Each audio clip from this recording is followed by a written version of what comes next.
కంటే ఉత్తమమైనది సర్వోన్నతుడా నీదు కృపా. జీవము కంటే ఉత్తమమైనది సర్వోన్నతుడా నీదు కృపా. ఆకాశము కంటే ఎత్తైనది మరణము కంటే బలమైనది. ఆకాశము కంటే ఎత్తైనది మరణము కంటే బలమైనది.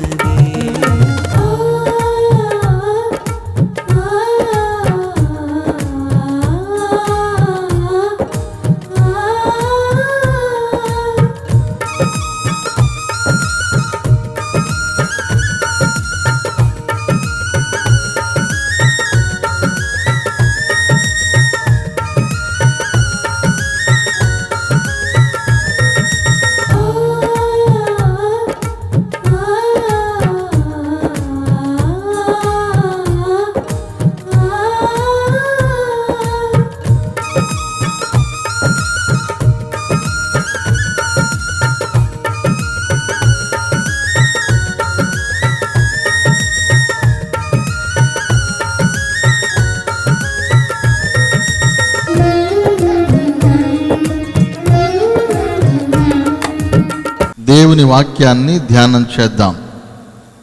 కీర్తనల గ్రంథము 62వ అధ్యాయము 2వ వచనం. నా ప్రాణము తల్లడిల్లగా భూదిగంతముల నుండి నీకు మొర్రపెట్టుచున్నాను. నేను ఎక్కలేనంత ఎత్తైన కొండపైకి నన్ను ఎక్కించుము. అందరం చెబుదాం. నేను ఎక్కలేనంత ఎత్తైన కొండపైకి నన్ను ఎక్కించుము. ఇది దావీదు చేసిన ప్రార్థన. ఆ ఎక్కలేనంత ఎత్తైన కొండ మీదకి మనం నమ్మిన దేవుడు మనలను ఎక్కించునుగాక. రైట్.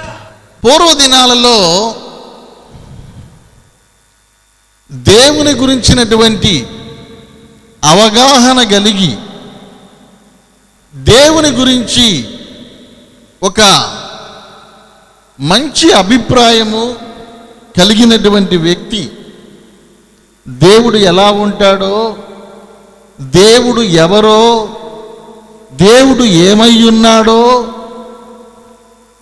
ఒక అండర్స్టాండింగ్ కలిగినటువంటి వ్యక్తి అబ్రహాం గారండి. అబ్రహాము దేవుణ్ణి నమ్మాడు. అబ్రహాము దేవుణ్ణి నమ్మితే దేవుడు ఏం చెప్పాడంటే, అబ్రహామా, ఈ ప్రజలకి నేను తెలియదు, ఈ ప్రజలు ప్రకృతిని పూజిస్తున్నారు. ప్రకృతి అంటే భూమిని, ఆకాశాన్ని, ఈ ప్రకృతి శక్తులను వీళ్ళు పూజిస్తున్నారు. సృష్టిని పూజిస్తున్నారు.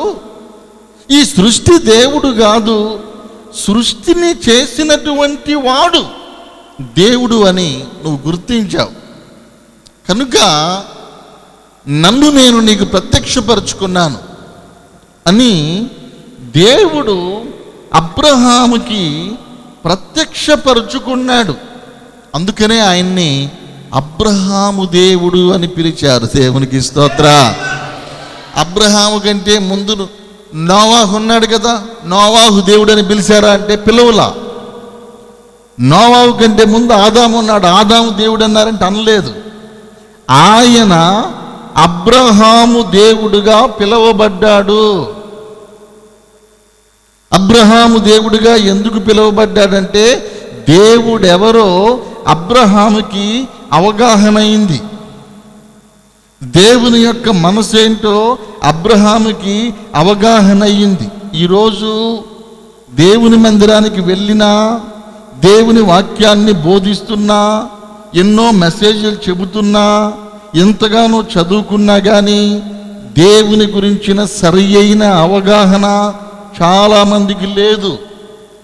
దేవుని గురించిన నిర్దుష్టమైన అవగాహన లేదు. ఇక్కడ పరిశుద్ధ గ్రంథములో అబ్రహాముకి దేవుడంటే ఏంటో బాగా అర్థమైంది.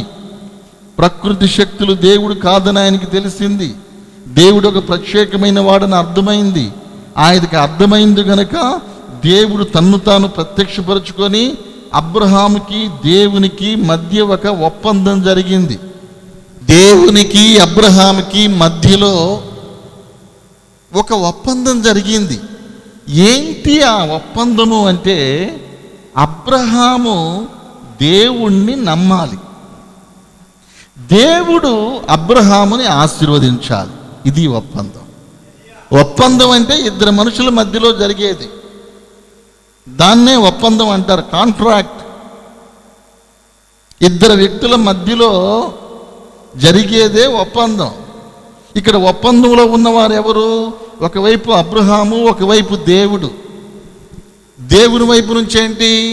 అబ్రహాం ఏం చెయ్యాలి అంటే, దేవుడిని అబ్రహాము నమ్మాలి, ఇక ఆయన తప్ప వేరెవ్వరిని పూజించకూడదు. దేవుణ్ణి అబ్రహాము నమ్మాలి. మరి దేవుడు ఏం చేయాలి అప్పుడు? దేవుడు అబ్రహాముని దీవించాలి. ఈ ఇద్దరి మధ్యలో ఇలాంటి అవగాహన కుదిరిందండి. పరిశుద్ధ గ్రంథాన్ని పరిశీలన చేద్దాం. ఆదికాండము 15వ అధ్యాయం 19 నుండి 21 వచనాలు. కేనీయులను, కనిజ్జీయులను, కద్మోనీయులను, హిత్తీయులను, పెరిజ్జీయులను, రెఫాయియులను, అమోరీయులను, కానానీయులను, గిర్గాషీయులను, యోబూసీయులను నీ సంతానమునకు ఇచ్చి ఉన్నానని దేవుడు అబ్రహాముతో నిబంధన చేసెను. స్తోత్ర. దేవుడు అబ్రహాంతో మాట్లాడుతూ, అప్పుడు భూమి మీద 10 జాతులు విస్తరించి ఉన్నాయి. 10 జాతులు విస్తరించి ఉన్నాయి, కానీ ఈ 10 జాతుల వారికి దేవుడెవరో తెలియదు. ఈ భూమి మీద అయితే వాళ్ళు బ్రతుకుతున్నారు, 10 జాతుల వాళ్ళు భూమి మీద ఉన్నారు, కానీ ఇప్పుడు మనం చదువుకున్న 10 జాతుల వారు భూమి మీద ఉన్నారు, కానీ వారికి నిజ దేవుడెవరో తెలియదు, సత్యము తెలియదు. సత్యము తెలిసింది అబ్రహాముకి మాత్రమే, నిజ దేవుడెవరో తెలిసింది అబ్రహాముకు మాత్రమే. అప్పుడు దేవుడు ఏమన్నాడంటే, అబ్రహాముతో మాట్లాడుతూ, ఈ భూమి మీద ఇప్పుడున్నటువంటి ఈ 10 జాతుల ప్రజలను వెళ్ళగొట్టి ఆ ప్రదేశాన్ని, ఆ భూమిని నీకు స్వాస్థ్యంగా ఇస్తాను పో అన్నాడు. స్తోత్ర. నీకు అనకుండా అక్కడ ఏమన్నాడంటే, నీ సంతానమునకు. నీకు అనకుండా నీ సంతానమునకు వారిని స్వాస్థ్యముగా, అంటే ఆ భూమిని స్వాస్థ్యంగా ఇస్తానని దేవుడు చెప్పాడు. అప్పటికి 10 జాతుల వాళ్ళు భూమి మీద ఉన్నారు. దేవుడు చెప్పాడు, ఈ 10 జాతుల వాళ్ళని నీకు పుట్టబోయేటువంటి వాళ్ళు యుద్ధం చేసి ఓడించి గెలిచి వాళ్ళందరినీ కాళ్ళు చేపిస్తారు.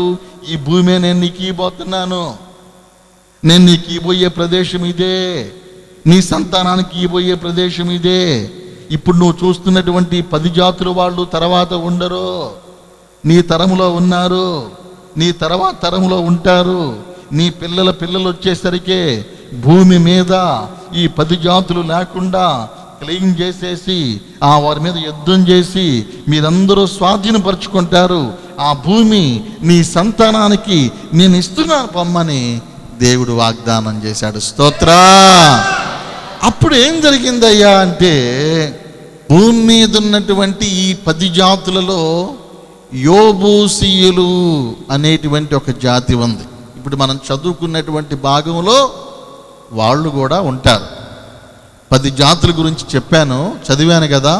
ఆ 10 జాతుల్లో యోబూసీయులు కూడా ఉన్నారు. ఈ యోబూసీయులు అనేటువంటి వారు ఈ విషయాన్ని పసిగట్టారు. ఏ విషయాన్ని? ఏ రోజుకైనా అబ్రహాము మీద దేవుని కృప ఉంది, ఏ రోజుకైనా ఈ భూభాగం అంతా అబ్రహాము వశమైపోయింది, అబ్రహాము సంతానం వశమైంది. ఏ రోజుకైనా దేవుడు ఆయన్ని దీవిస్తాడు, ఏ రోజుకైనా ఆయన సంతానం ఈ ప్రపంచాన్ని ఏలిద్ది అని దేవుని కృప అబ్రహాము మీద ఉన్న విషయము, దేవుడు అబ్రహాముకి వాగ్దానం చేసిన విషయము, ఈ భూమి మొత్తం మీద కూడా వారిని హెచ్చించిన విషయము యోబూసీయులు అనేటువంటి వాళ్ళు పసిగట్టారు. వాళ్ళకి అర్థమైంది, ఏ రోజుకైనా ప్రస్తుతానికి మనం ఉన్నామో, ప్రస్తుతానికి మనం ఉన్నప్పటికి కూడా ఏ రోజుకైనా ఆశీర్వాదం అనేది అబ్రహాముదే. ఈ యోబూసు కూడా ఎవరో తెలుసా? హాము సంతానములో నుండి వచ్చినవాడు. మీకు రెఫరెన్స్ చూపిస్తాను. ఆదికాండము 10వ అధ్యాయము, ఆదికాండము 10వ అధ్యాయము 15 నుండి 17 వచనాలు. కానాను తన ప్రథమ కుమారుడకు సీదోనును హేతును యోబూసీయులను, అది మనకు కావలసిన మాట, యోబూసీయులను, అమోరీయులను, గిర్గాషీయులను, హివ్వీయులను, అర్కీయులను, సీనీయులను, అర్వాదీయులను, సెమారీయులను, హమాతీయులను కన్నెను. అంటే ఎవరు?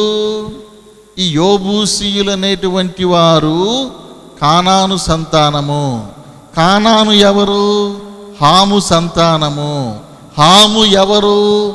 దేవుని శాపము, తండ్రి శాపము హాము మీద ఉంది, తండ్రి ఆశీర్వాదము షేము మీద ఉంది.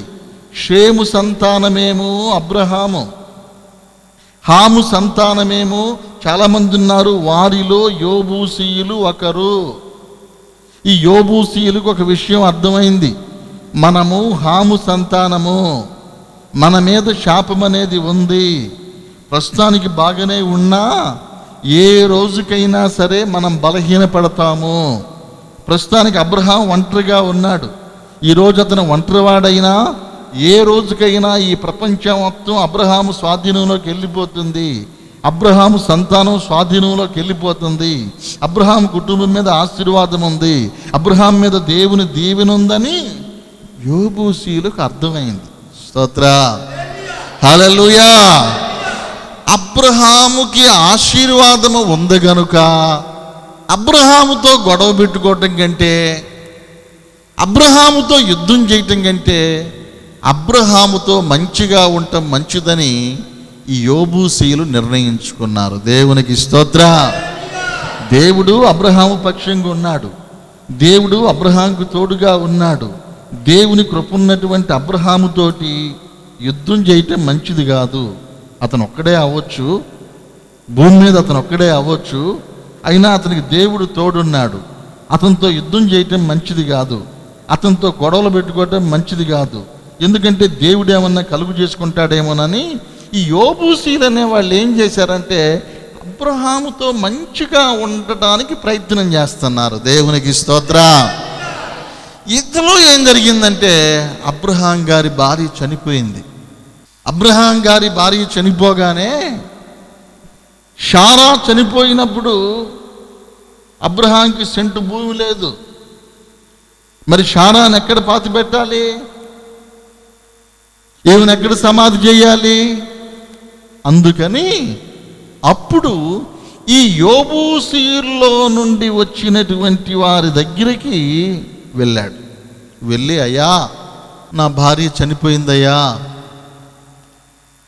నేను పరదేశిని, నాకు భూమి అనేది లేదు, బ్రతకడం కోసం అయితే ఎక్కడో చోట టెంట్ వేసుకొని ఉంటున్నాను, చనిపోయినటువంటి నా భార్యని పాతి పెట్టుకోవాలి, నాకేదన్నా భూమి ఇప్పిండని అబ్రహాం వెళ్ళి అడిగాడంట. వాళ్ళు ఏం చేస్తున్నారు? అబ్రహాముకి ఏ రోజు మనతో పనిపడిద్దా, ఏ రోజు అబ్రహాము మన సహాయం కోసం వస్తాడా, అబ్రహాము మన దగ్గరికి వచ్చినప్పుడు అబ్రహాము దీవించబడ్డావాడు గనక, అబ్రహాం మీద దేవుని కృప ఉంది గనక, అబ్రహాము పితరుడైనటువంటి షేము మీద తండ్రి యొక్క ఆశీర్వాదం ఉంది గనక, అబ్రహాము ఏ రోజుకైనా మన సహాయం కొరకు, మన హెల్ప్ కొరకు వస్తే అతనితో సమాధానపడి స్నేహాన్ని పెంచుకోవాలని వాళ్ళు రెడీగా ఉన్నారు. స్తోత్ర. దేవుని బిడ్డలతో నువ్వు స్నేహాన్ని పెంచుకుంటే అది ఏ నాటికైనా నీకు ఆశీర్వాదం. దేవుని బిడ్డలతో శత్రుత్వం పెట్టుకుంటే ఏ నాటికైనా నీకు అది నష్టం కలిగింది. స్తోత్రం. ఈరోజు ఇశ్రాయేలు దేశానికి శత్రు దేశాలన్నీ కూడా పేద దేశాలు అయిపోయినాయి. ఇశ్రాయేలీలకు మిత్ర దేశాలన్నీ ధనవంతులైన దేశాలు అయిపోయినాయి. కారణం ఏంటంటే ఇదే, ఇశ్రాయేలీలతోటి స్నేహంగా ఉండే దేశాలన్నీ కూడా ధనవంతమైన దేశాలు. అమెరికా కానీ, ఇంగ్లాండ్ కానీ, ఆస్ట్రేలియా కానీ అన్ని ధనవంతమైన దేశాలు. ఎందుకంటే ఇశ్రాయేలీలతో స్నేహం చేస్తున్నారు వాళ్ళు. మరి ఇశ్రాయేలీలతో గొడవ పెట్టుకునే వాళ్ళు ఎవరు? ఇరాన్ కానీ, ఇరాక్ కానీ, సిరియా కానీ, ఈజిప్ట్ కానీ దరిద్రం మూటగట్టుకునే దేశాలు. కారణం ఏంటంటే దేవుని ప్రజలతో శత్రుత్వం, ఇశ్రాయేలీలతోటి పోట్లాట. ఇశ్రాయేలీల మిత్ర దేశాలన్నీ ధనవంతమైన దేశాలైనవి. ఇశ్రాయేలీకి విరోధంగా ఉండే దేశాలన్నీ కూడా శాపంతో నిండినాయి. ఈ సత్యము వేల సంవత్సరాల కిందటే వాళ్ళకి తెలుసండి.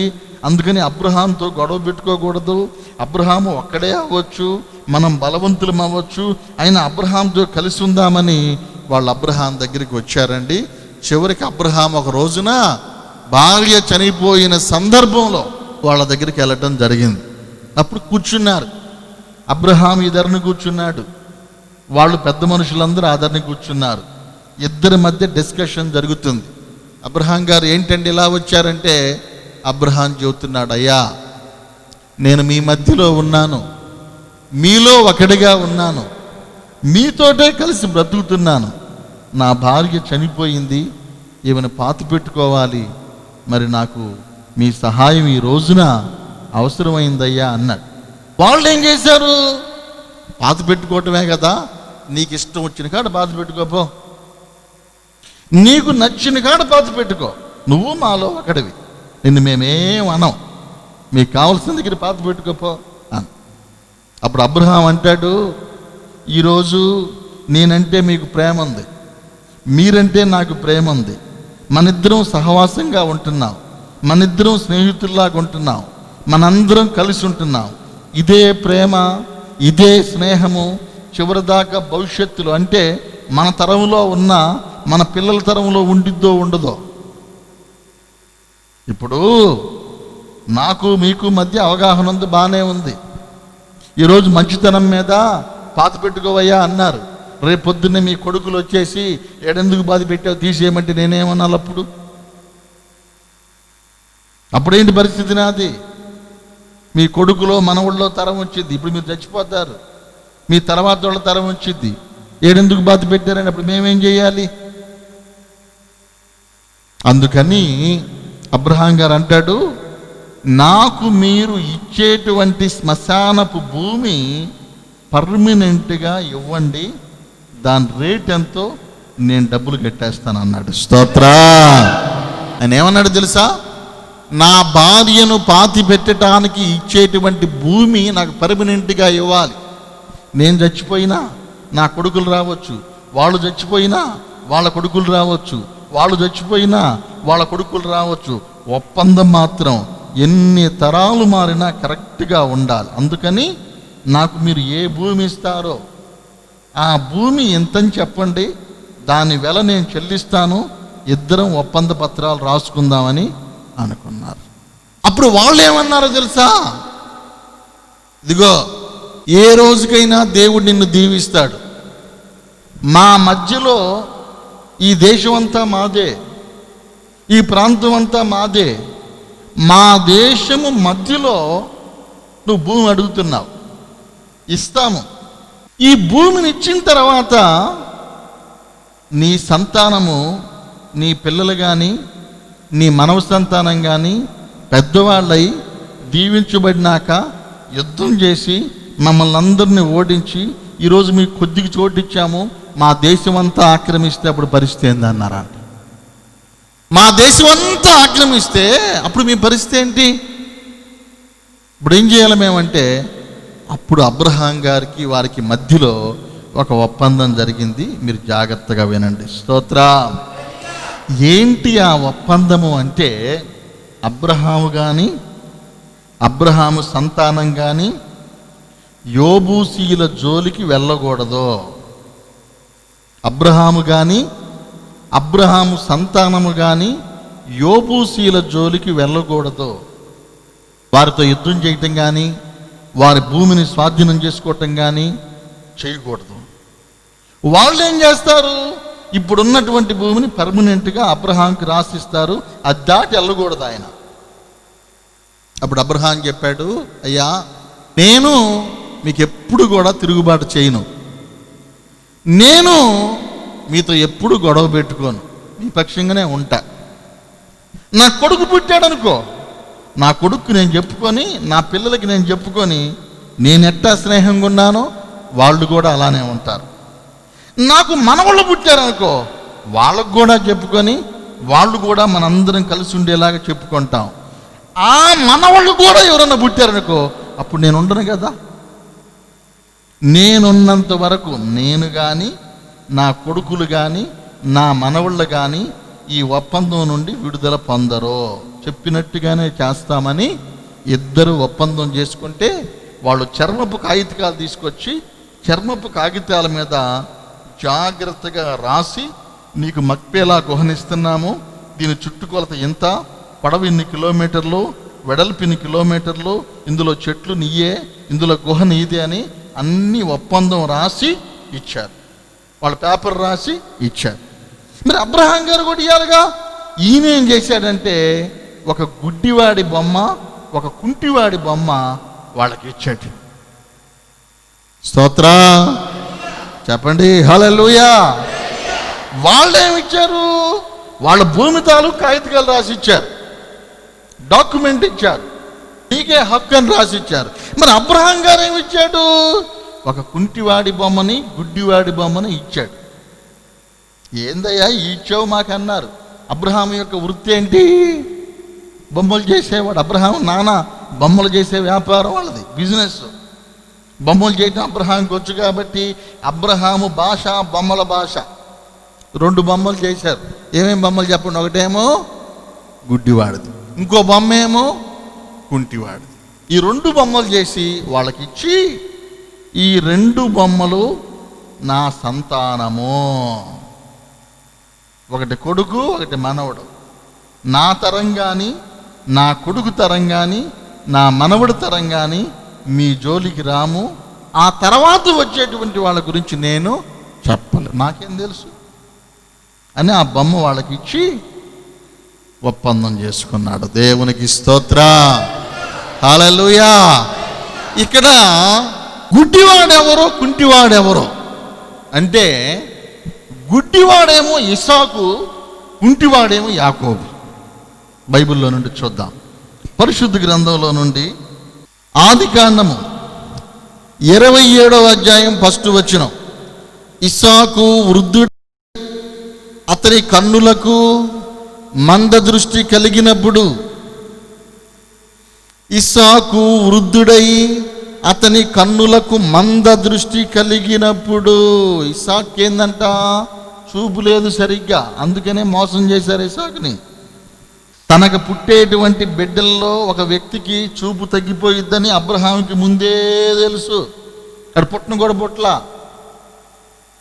పుట్టక ముందే అబ్రహాంకి తెలుసు తన పిల్లలు ఎలాంటి వాళ్ళో. అదే ఆదికాండము 32వ అధ్యాయం 31వ వచనం. అతడు పెనూయేలు నుండి సాగిపోయినప్పుడు సూర్యోదయమాయను, అప్పుడతడు తొడకుంటుచు నడిచెను. తొడకుంటుచు, దేవుడు తొడ మీద కొట్టేటంటే యాకోబుని తొడ మీద కొడితే ఈ కాలు పనిచేయట్లా, ఒక్కాలతోటి నడుస్తున్నాడంట, కుంటుతా నడుస్తున్నాడంట. అబ్రహాము ఇచ్చిన 2 బొమ్మలు ఎవరంటే, గుడ్డివాడి బొమ్మ ఎందుకు ఇచ్చాడంటే ఇస్సాకుకు గుర్తుగా ఇచ్చాడు. కుంటివాడి బొమ్మ ఎందుకు ఇచ్చాడంటే యాకోబుకు గుర్తుగా ఇచ్చాడండి. యాకోబు కుంటుతూ నడుస్తాడని, ఇస్సాకు చూపు లేకుండా ఉంటాడని. అబ్రహాము ప్రవక్త కనుక ఆ రోజుల్లోనే అబ్రహాముకు తెలుసు. దేవునికి స్తోత్ర, హల్లెలూయా. దేవుని ఆత్మ కలిగిన మనుషుడాయన, ఆయన ప్రవక్త.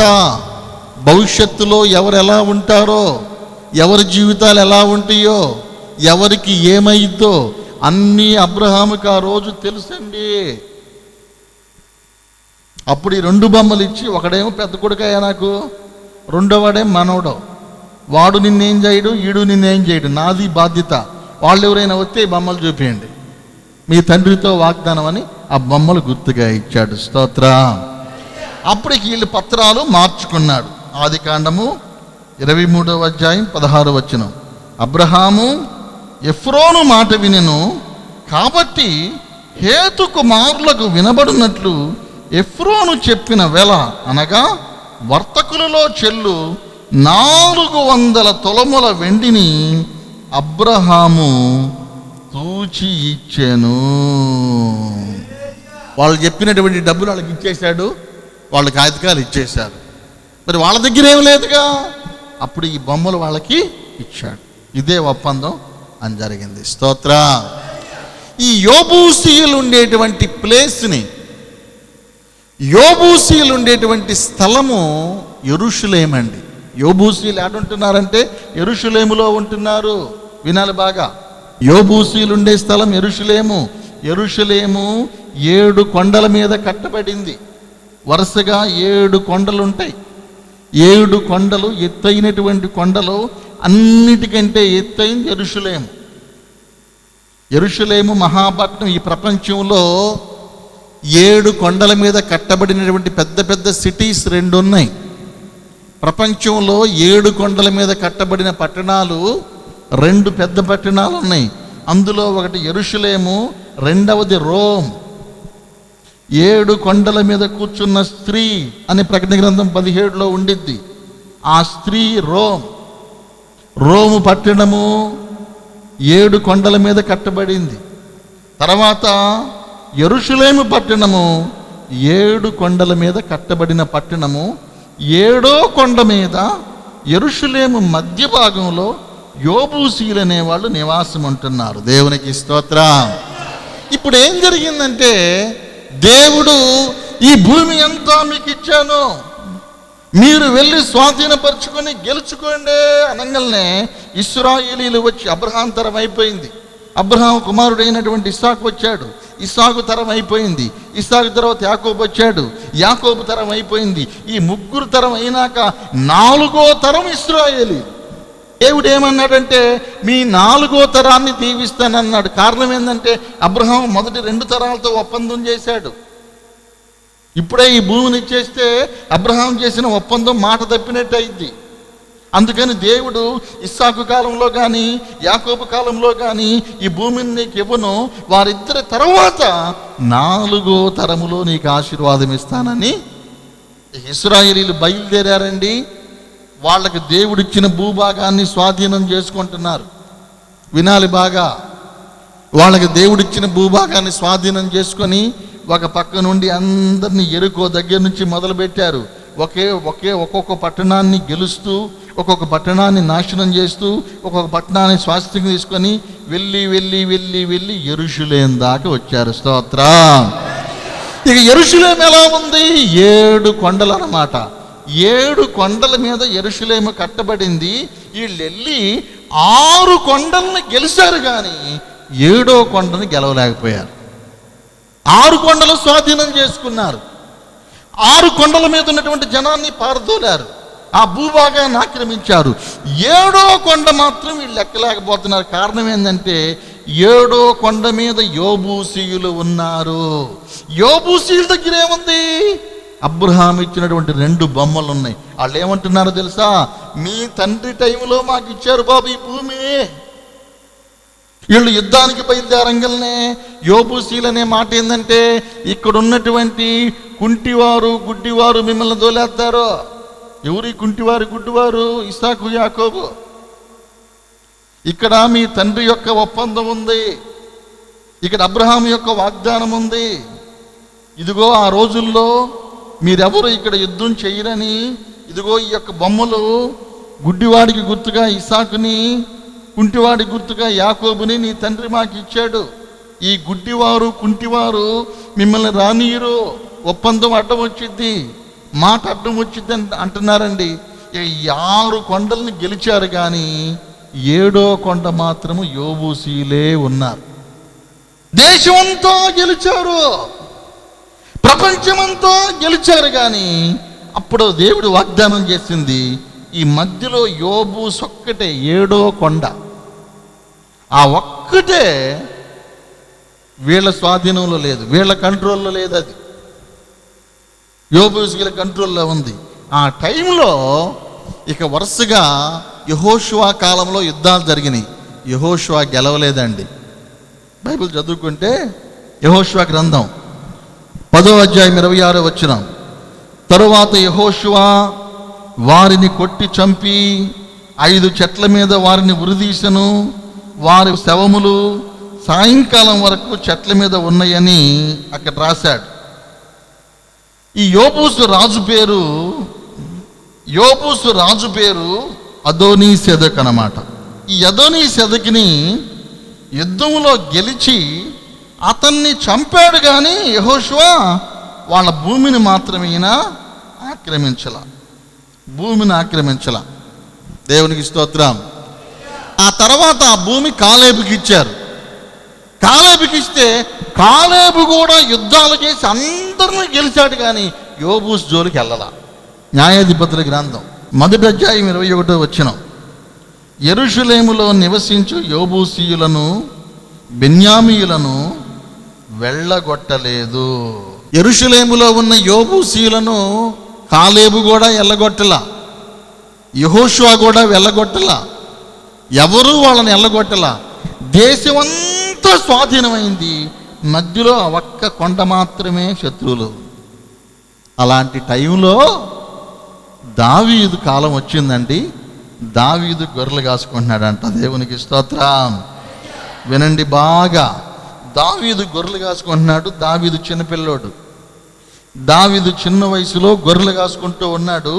గొర్రెలు కాసుకుంటా యెరూషలేముకి వెళ్ళి చూస్తేనంట 6 కొండలేమో ఇశ్రాయేలీయులయే, ఆ మధ్యలో ఉన్న 7వ కొండ మాత్రం శత్రువులది. ఆ కొండని గెలవటం కానీ, కొండను ఎక్కటం కానీ, కొండని స్వాధీనం చేసుకోవటం కానీ ఇశ్రాయేలీయుల వల్ల కాటల. అప్పుడు దావీదేవుని ప్రార్థన చేశాడంటే, ప్రభువా, ఆ ఎక్కలేనటువంటి కొండ, మా పితరులు ఎక్కలేని కొండ, ఎవరు స్వాధీనం చేసుకోలేని కొండ, ఆ కొండని ఎవరు ఎక్కటల్లా, ఎవరు స్వాధీనం చేసుకోవటల్లా, నన్ను గనక రాజుని చేస్తే నేనెక్కి దాన్ని పట్టుకుంటానడంట. స్తోత్ర. చిన్నప్పుడే దావీదు ఏమని ప్రార్థన చేశాడు? ఆ కొండ ఎవరు ఎక్కలేకపోతున్నారో, ఆ ఎక్కలేనటువంటి కొండ ఏ రోజుకైనా నువ్వు నాకు సహాయం చేస్తే నేనెక్కుతా. ఏ రోజుకైనా ఆ కొండని నేను గెలుస్తా. చుట్టూ ఏమో మన భూభాగం, మధ్యలో ఆ కొంచెమే యెరూషలేము.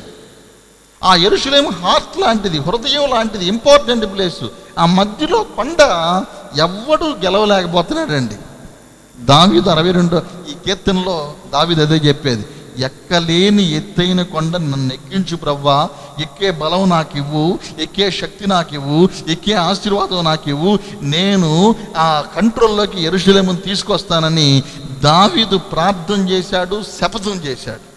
అది విన్నటువంటి దేవుడు ఒకానొక రోజున దావీదుని చూద్దాంరా బాబు అని రాజుని చేశాడు. స్తోత్ర. నీకు ఆశ ఉండాలి, కానీ ఆశను దేవుడు తీరుస్తాడు. దావీదు రాజు అయ్యాడు. దావీదు రాజు అయినాక, రే బాబు ఎందుకురా వాళ్ళతో యుద్ధం గెలవలేకపోతున్నారంటే అందరూ చెప్పారు, మన పితరులైనటువంటి యాకోబు గుర్తుగా ఉన్న గుడ్డివాడి బొమ్మ, ఇస్సాకు గుర్తుగా ఉన్న గుడ్డివాడి బొమ్మ, యాకోబు గుర్తుగా ఉన్న కుంటివాడి బొమ్మని ఆ బొమ్మల వాళ్ళు ముందు పెడుతున్నారు, మన వాళ్ళు యుద్ధానికి వెళ్తున్నారు, ఆ బొమ్మలు చూసి అయ్యో దండం పెట్టి వచ్చేస్తున్నారు అనగానే సైన్యాధిపతికి చెప్పాడంట, వారు నువ్వు పోయి ఆ 2 బొమ్మలు పట్టుకురాపో అన్నాడు. యోబు అక్కడే నీళ్లు పోయే డ్రైనేజ్ పైపులో గుంట పోయాడంట, సొరంగంలో గుంట పోయి ఆ 2 బొమ్మలను తీసుకుని వచ్చాడు. ఆ యెహోవా బొమ్మలను తీసుకురాగానే వీళ్ళు యుద్ధానికి వెళ్ళి యెరూషలేమును పట్టుకొని యెరూషలేమును జయించి యెరూషలేము మీద ఇజ్రాయేలు జెండా ఎగరేశారు. హల్లెలూయా, హల్లెలూయా. అందరూ బైబిల్ తీసుకోండి. 2వ సమూయేలు గ్రంథము 5వ అధ్యాయం 7వ వచనం. 2వ సమూయేలు గ్రంథము 5వ అధ్యాయం 7వ వచనం. యోబూసీయులు దావీదు లోపలికి రాలేడని తలంచి నీవు వచ్చిన ఎడల ఎచ్చట గుడ్డివారును కుంటివారును నిన్ను తోలివేతురని దావీదుకు వర్తమానము పంపియుండిరి. అంటే దావీదుతో యుద్ధం ఎవరు చేస్తారంట? కుంటివారు గుడ్డివారు. కుంటివారు గుడ్డివారు యుద్ధం ఆడని చేస్తారు. దావీదు ఏమన్నా సామాన్యుడా? దావీదు ఒకే దెబ్బ గొలియాతుని చంపినోడు. దావీదుకి రైట్ హ్యాండ్ లెఫ్ట్ హ్యాండ్ రెండుతో యుద్ధం చేయగలడు. దావీదు 2 చేతులు వాడగలిగిన వ్యక్తి. మరి అలాంటప్పుడు దావీదుతో యుద్ధం చేయడానికి కుంటోళ్ళు గుడ్డోళ్ళు ఎలా చేస్తారు? కుంటోళ్ళు గుడ్డోళ్ళు అంటే నిజంగా కుంటోళ్ళు గుడ్డోళ్ళు కాదు. గుడ్డివాడంటే ఇసాకు గుర్తు, కుంటివాడంటే యాకోబు గుర్తు. అబ్రహాము నా పిల్లల తరంలో మీ జోలికి రారన్నారు. మరి వాళ్ళ కాలం అయిపోయింది. ఇప్పుడు వాళ్ళు చెబుతానే ఉన్నారు సాకులు. ఇతను ఏం చేశాడు? మీరు యుద్ధానికి వస్తే గుడ్డివారు కుంటివారు తోలివేస్తారని దావీదుకు వర్తమానం పంపిండ్రి. అయినను దావీదు పురమనబడిన సియోను కోటను దావీదు స్వాధీనము చేసుకొనెను. హల్లెలూయా. అయినా దావీదు వెళ్ళి యుద్ధం చేసి యెరూషలేముని దావీదు టైం దాకా, అబ్రహాము టైం నుంచి దావీదు టైం దాకా యెరూషలేము ఇశ్రాయేలీయుల స్వాధీనం కాలేదు. సూర్యుడిని చంద్రుడిని ఆపినటువంటి యెహోషువ కూడా యెరూషలేమును జయించలేదు. కాలేబు జయించలేదు. న్యాయాధిపతులు జయించలేదు. ఎవరు జయించిన యెరూషలేముని ఇతను జయించాడు. ఇందులో ఉన్నటువంటి ఆత్మీయ విషయం ఉంది. ఇది చెప్పి ముగిస్తా. దేవునికి స్తోత్రం. ఇక్కడ అందరూ ఏం చేస్తున్నారంటే 6 కొండలు జయిస్తున్నారు. 7వ దాని మీదకి వచ్చేసరికి చెప్పబడిపోతున్నారు. 6 జయించారు, 6 గెలిచారు. చాలే 6 ఉన్నాయి కనుకుంటున్నారు. 7వ దాని జోలికి బాటిల్లా. 6 గెలిచాం కదా, 6 ఉన్నాయి కదా, 6 తోడున్నాయి చాలు. 7వ దాని జోలికి వెళ్తల్లా, 7వది స్వాధీనపరచుకోవటల్లా. 6 ఇశ్రాయేలీయులవే కానీ 7వది ఇశ్రాయేలీయులది కాదు. నీవు కూడా నీ జీవితంలో అన్నీ గెలిచి ఉండొచ్చు, అన్ని పనులు చేసి ఉండొచ్చు, కానీ ఏదో ఒకటి మిగులుస్తున్నావు, ఏదో ఒకటి పెండింగ్ పెడుతున్నావు, ఏదో ఒకటి వదిలేస్తున్నావు.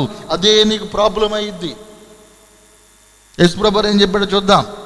లోకాసు వార్త 18వ అధ్యాయం 22వ వచనం. లోకాసు వార్త 18వ అధ్యాయము 22వ వాక్యము. యేసు విని నీకింకా ఒకటి పొదువగా ఉన్నది. చాలండి. యేసుప్రభు ఏమంటున్నాడు? యేసుప్రభు దగ్గరకు యవనస్తుడు వచ్చి నిత్య జీవం పొందాలి, నేను దేవుని రాజ్యం వెళ్ళాలంటే ఏం చేయాలని అడిగాడంట. యేసుప్రభు వారు చెప్పాడు, దేవునికి బాగా ప్రార్థన చెయ్యి, ఉపవాసం ఉండు, నిన్ను వల్లే నీ పొరుగువాడిని ప్రేమించు, అన్ని మంచి పనులు చెయ్యని చెబితే వీడు ఏమన్నాడో తెలుసా? చిన్నప్పటి నుండి నేను చేస్తానే ఉన్నా ఇవన్నీ. అప్పుడు యేసుప్రభు వారు అన్నాడు, అవన్నీ చిన్నప్పటి నుండి చేస్తున్నావు కానీ నీకు ఇంకా ఒక్కటి కొదువగా ఉంది. నువ్వు చేసేయన్నీ మంచి పనులే కాదంటల్లా, నువ్వు చేసేయన్నీ నీతిగల్లా పనులే కాదంటల్లా, అన్నీ మంచియే కానీ ఒక పని ఉంది, ఆ ఒక్కటే బాగోలేదు, దాని వలనే నీకు అడ్డము. స్తోత్రా. ఎందుకంటే అన్నీ బాగానే ఉన్నాయి, ఒకటేగా అనుకుంటాం. ఆ ఒక్కటే 6 గెలిచిన నీవు, 6 విజయం పొందిన నీవు 7వ దాన్ని విడిచిపెడుతున్నావు. అదే నీకు నష్టం కలుగజేస్తుంది. 6 గెలిచిన నీవు ఆ ఒక్కదాన్ని మాత్రం ఎందుకు విడిచిపెడుతున్నావు? 6 స్వాధీనం చేసుకున్న నీవు 7వది ఎందుకు స్వాధీనం చేసుకోవటంలా? ఆ ఒక్కదాన్ని నువ్వు విడిచిపెట్టకూడదు. నీలో ఉన్నటువంటి లోపం అదే. ప్రకటన గ్రంథం 2వ అధ్యాయం 4వ వచనం. ప్రకటన గ్రంథము 2వ అధ్యాయం 4వ వచనం. అయినను మొదట నీకుండిన ప్రేమని వదిలితివని, వదిలిపెట్టి అక్కడి నుంచి నేను నీ మీద తప్పు ఒకటి మోపవలసి ఉన్నది. ఎన్ని తప్పులు? ఒకటే. నేను నీ మీద ఒక్క తప్పు మోపాలి అంటున్నాడు దేవుడు. పైన ఏమంటాడు? పై వచనాల్లో నీ విశ్వాసం బాగుంది, నీ ప్రార్థన బాగుంది, నీ భక్తి బాగుంది, నువ్వు చేసే పనులు బాగున్నాయి, నీ సహనం బాగుంది, నీ క్రియలు బాగున్నాయి, అన్నీ బాగున్నాయి, కానీ స్తోత్ర చెప్పాలి. హల్లెలూయా. ప్రాబ్లం ఎక్కడుంది?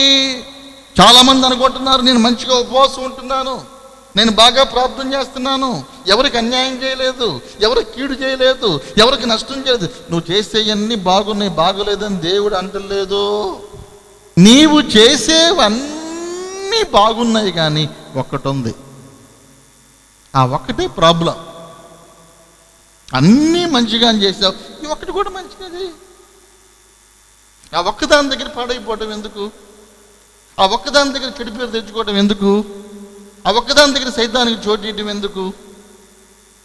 నీలో ఏదో ఒక లోపాన్ని దేవుడు చూపిస్తున్నాడు. నీ యొక్క మనోవేదన కారణం అదే, నీ నష్టానికి కారణం అదే, నీ కష్టానికి కారణం అదే, నీ ప్రాబ్లం కారణం అదే, నీ సంపూర్ణతకి అడ్డం అదే. ప్రభు ఏమన్నాడంటే, నీ భక్తి బాగుంది, విశ్వాసం బాగుంది, నీ సహనం బాగుంది, ఓర్పు బాగుంది, నీ పనులు బాగున్నాయి, అన్నీ బాగున్నాయి కానీ అన్నాడు. అన్నీ బాగున్నాయి కానీ నీ మీద ఒక విషయములో మాత్రం నేను నేరము. ఆ ఒక్కటి మనం ఎందుకు అనిపించుకోవాలి? దావీదు అంటాడు, 6 కొండలు గెలిచారా, మధ్యలో ఎందుకు వదిలిపెట్టారు? మా వల్ల కాట్లా, మీ వల్ల కాకపోతే మీరు పక్కరంటే నేను పట్టుకుంటాను అన్నాడు. స్తోత్ర. మనము సంపూర్ణముగా ఉందుముగాక. ఎవరు ఎక్కలేనటువంటి ఆ కొండని మనం ఎక్కి జయించుదుముగాక. ఏదో ఒక లోపమన్నాడు, ఆ లోపము కూడా లేకుండా ఉందుముగాక. కొంతమంది ఏమంటారంటే, పాస్టర్ గారు మేమన్నీ మంచిగానే చేస్తున్నాము, మేము అంత మంచి భక్తి చేస్తున్నాము, అన్నీ బాగానే చేస్తున్నాము, కానీ ఎందుకు మాకు ఇలాంటి పరిస్థితి అని కొంతమంది అనుకుంటా ఉంటారు. అన్నీ బాగానే చేస్తున్నావు కానీ ఒక్క లోపం ఉంది నీలో. ఈ లోకం ఏం చేసిద్దంటే, నువ్వు 100 మంచి పనులు చేసినా, నువ్వు చేసిన 100 మంచి పనులు జోలికి రాదు. ఒక్క చిన్న పొరపాటు నీలో ఉంటే ఆ ఒక్క పొరపాటునే చూసిద్ది, కానీ నువ్వు చేసిన మంచి అన్ని జ్ఞాపకం రావండి. నువ్వు నీతిగా బతకొచ్చు, మంచి ప్రార్థన చేయొచ్చు, విశ్వాసంలో ఉండొచ్చు, ఉపవాసం ఉండొచ్చు, అన్నీ మంచిగా చేయొచ్చు. మంచి చేయటం మంచిది. అన్ని చేసినా ఒక్క పొరపాటు చేసావంటే ఈ ఒక్క పొరపాటు చేసిన మంచి అన్నిటిని కూడా ఫెయిల్ చేసేసి. దేవునికి స్తోత్ర. ఒక అబ్బాయికి లెక్కల్లో 100కు 100 వచ్చినాయి అంట. చెప్పండి ఎన్ని? 100కి ఎన్ని? లెక్కల్లో 100కు 100, సైన్స్లో 100కు 100, సోషల్లో 100కు 100, ఇంగ్లీష్లో 100కు 100, ఇంకోటి ఏంటి సబ్జెక్టు? తెలుగులో 100కు 100. అర్థమవుతుంది నేను చెప్పేది? ఏం పేరు నీ పేరు? అర్థమవుతుంది కదా? లెక్కల్లో 100/100, సైన్స్లో 100/100, ఇంగ్లీష్లో 100/100, తెలుగులో 100/100, సోషల్లో 100/100, తెలుగులో 0. ఎందులో చెప్పరేంటి? ఇప్పుడు ఇటు పాసా ఫెయిలా? మీరు చెప్పండి. పాసా ఫెయిలా? లెక్కల్లో 100 వచ్చినోడు ఫెయిలా? లెక్కల్లో 100 వచ్చినోడు ఫెయిలా? పాసా ఫెయిలా? లెక్కల్లో 100 వచ్చినోడు ఫెయిల్ అవుతాడా? సైన్స్లో 100 వచ్చినోడు ఫెయిల్ అవుతాడా? ఇంగ్లీష్లో 100 వచ్చినోడు ఫెయిల్ అవుతాడంటే నీకు వచ్చిన ఈ లెక్క రాదు, పోయిన ఈ లెక్క వచ్చేది ఇక్కడ. అలాగే నువ్వు ఎన్నో మంచి పనులు చేసి ఉండొచ్చు, కానీ లెక్కలోకి రావు. ఒక్క చెడు పని చేస్తే ఆ చెడు పని మిగతా వాటి విలువను కూడా తీసేసింది. అందుకని అన్నీ మంచి చేసేటువంటి మీరు, అన్నీ బాగా చేస్తున్న మీరు ఒక చిన్న పొరపాటు వలన మిగతా అన్నీ కూడా ఫెయిల్ చేసుకోవటం ఎందుకు? 6 గెలిచారు కదా, 6 గెలిచిన వాళ్ళు 7వ వదిలిపెట్టి రావటం ఎందుకు? అది కూడా గెలవచ్చుగా. ఆ ఒకటే వదిలిపెడితే ఏమొచ్చింది? ఆ ఒకటే వదిలిపెట్టిన యెరూషలేము యోబూసీలది అయింది కానీ ఇశ్రాయేలీలది అవ్వలేదు కదా. అక్కడ సైతానికి చోటు ఇవ్వడం ఎందుకు? అక్కడ అపవాదికి చోటు ఇవ్వడం ఎందుకు? అక్కడ అన్ని జనానికి చోటు ఇవ్వడం ఎందుకు? అసలు ఇన్ని మంచి పనుల మధ్యలో ఈ చెడు కార్యం ఎందుకు? చుట్టూ ఇశ్రాయేలీలు ఉంటే మధ్యలో వీళ్ళు ఎందుకు అని దావీదు వెళ్ళి యెరూషలేమును గెలిచి ఆ భూభాగం అంతా ఇశ్రాయేలు జెండా పెట్టి విజయాన్ని సంపూర్ణం చేశాడు. స్తోత్ర. మీరు కూడా మంచి మంచి కార్యాలు చేసి, కొంతమంది ఉపవాసం ఉంటారండి, బాగా ఉపవాసం ఉంటారు, మంచి ఉపవాసం ఉంటారు. కొంతమంది గంటల తరబడి ప్రార్థన చేసేవాళ్ళు ఉన్నారు, వేల రూపాయల కానుకలు ఇచ్చేవాళ్ళు ఉన్నారు, దేవుని కొరకు ఎన్నో చేస్తున్నారు. అవన్నీ చాలా గొప్ప విషయాలు. ఇన్ని చేసి ఒక చిన్న విషయంలో తిట్టులు తింటారు. కొంతమంది ఉన్నారు పనంతా చేసి చివరిలో తిట్లు తింటారు. అదే లెక్కలోకి వచ్చింది. అందుకని మనము సంపూర్ణులుగా ఉందుముగాక. అన్నీ మంచి చేస్తున్నటువంటి నీవు, దేవుడు అంటున్నాడు, యేసుప్రభువు అంటున్నాడు, ఒక్కటి కొదువుగా ఉంది, అది వదిలిపెట్టగా ఆ ఒక్కటి కూడా సరి చేసుకో. అన్నీ బాగున్నాయి, నీ ఓర్పు బాగుంది, నీ ప్రార్థన బాగుంది, నీ పనులు బాగున్నాయి, నీ భక్తి బాగుంది, అన్నీ బాగున్నాయి. మరి ఒక్కదాని దగ్గర ఎందుకు పొరపాటు చేస్తావు? ఒక్కదాని దగ్గర ఎందుకు తప్పిపోతావు? ఆ ఒక్కటి కూడా సరి చేసుకో. సంపూర్ణం నీదే. హల్లెలూయా. సింహాసనము నీదే, యెరూషలేము నీదే, రాజ్యము నీదే.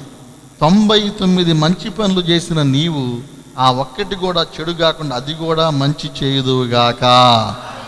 నేను ఏం మంచి చేశానని కాదు, కానీ నాలో ఏం ప్రాబ్లం ఉందంటే దేవుడు అంటున్నాడు 100 ప్రాబ్లం లేవు, ఒకటే నీలో 100 ప్రాబ్లం. ఆ ఒకటి కూడా సరి చేసుకో, దేవుడు నిన్ను దీవిస్తాడు. హల్లెలూయా. నీకు విజయం ఇస్తాడు. హల్లెలూయా. నిన్ను కొండెక్కిస్తాడు. హల్లెలూయా. ఎక్కలేని కొండ మీదకి దేవుడు నిన్ను తీసుకెళ్తాడు. అలా తీసుకెళ్ళునుగాక. ప్రార్థన చేసుకుందాం. పరిశుద్ధుడా, ప్రేమ కలిగిన ప్రభువానికి వందనాలు. అందరూ ప్రార్థనలో ఒక నిమిషం ఏకీభవిద్దాం. దావీదు ప్రార్థన చేస్తున్నాడు, ఎక్కలేనంత ఎత్తైన కొండ మీదకి నన్ను ఎక్కించు ప్రభువా. ఎందుకు ఎక్కలేకపోయారు? పితరులందరూ కూడా ఎక్కలేకపోయారు. యెహోషువ గొప్ప గొప్ప యుద్ధాలు చేశాడు కానీ యెరూషలేమును జయించలేకపోయాడు. కాలేబు ప్రజలందరినీ కూడా ఖాళీ చేపించాడు కానీ యెరూషలేమును ఖాళీ చేపించలేకపోయాడు. 6 కొండలను జయించిన వారు 7వ కొండను వదిలిపెట్టారు. ఆ 7వది కూడాను వదిలిపెట్టకూడదు, స్వాధీనపరచుకోవాలి. ఎన్నో మంచి పనులు చేసే నీవు, ఎంతో ప్రేమ చూపించే నీవు, ఎంతో మంచిగా ఉండే నీవు, మంచి విశ్వాసంతో ఉండే నీవు, ఒక్క చిన్న పొరపాటు పని వలన, ఒక్క చిన్న బుద్ధిహీనపు పని వలన నీవు ఓటం పాలవుతున్నావు. ఆ ఒక్కటి కూడా విడిచిపెట్టొద్దు, ఆ ఒక్కటి కూడా పోగొట్టుకోవద్దు. ప్రభువా, నా ద్వారా ఈ పొరపాటు కూడా ఎందుకు జరగాలి, ఈ తప్పు కూడా ఎందుకు జరగాలి, ఈ కొండను నేను ఎందుకు వదిలిపెట్టాలి, నేను ఎందుకు ఓడిపోవాలని దేవుని దగ్గర నువ్వు నిర్ణయించుకో. ప్రభు అంటున్నాడు, నీ పనులన్నీ బాగున్నాయి కానీ నీకు ఒకటే కొదువుగా ఉంది. నీ కార్యాలన్నీ బాగున్నాయి, నువ్వెంతో ఓర్పుతో ఉంటున్నావు, నువ్వెంతో సహనంతో ఉంటున్నావు, నువ్వెంతో భక్తితో ఉంటున్నావు, నువ్వు బాగుంటున్నావు, కానీ ఒక కొదువు అనేది ఉందంటున్నాడు దేవుడు. ఆ ఒక్కటి ఎందుకు ఉండాలి? ఆ ఒక్కదాని దగ్గర నువ్వెందుకు చెడవాలి? ఆ ఒక్కదాని దగ్గర ఎందుకు నువ్వు ఓడిపోవాలి? ఆ ఒక్కదాని దగ్గర నువ్వెందుకు తలదించుకోవాలి? సంపూర్ణంగా విజయాన్ని పొంది ఏది విడిచిపెట్టకుండా అన్ని విషయాలలో మంచిగా మనం ఉండటానికి ప్రయత్నం చేయండి. దావీదు వలె ఆ ఒక్కటి మధ్యలో ఎందుకు విడిచిపెట్టబడింది?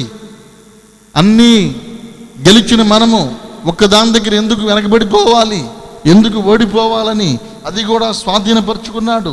నీవు అన్ని విషయాల్లో స్వాధీనపరుచుకుంటున్నావు, ఒక్క విషయంలోనే స్వాధీనం తప్పుతున్నావు.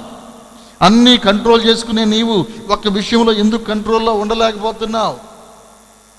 ఆ ఒక్కటి కూడా కొదువు లేకుండా చేసుకుని దేవుని దీవెనలు సంపూర్ణంగా మనందరమీ పొందుదుముగాక. పరిశుద్ధుడా, బిడ్డలందరినీ మీరు దర్శించి ఏ విషయంలో కొదువ లోపం లేకుండా చేయమని యేసయ్య నామాన్ని అడుగుచున్నాము తండ్రి.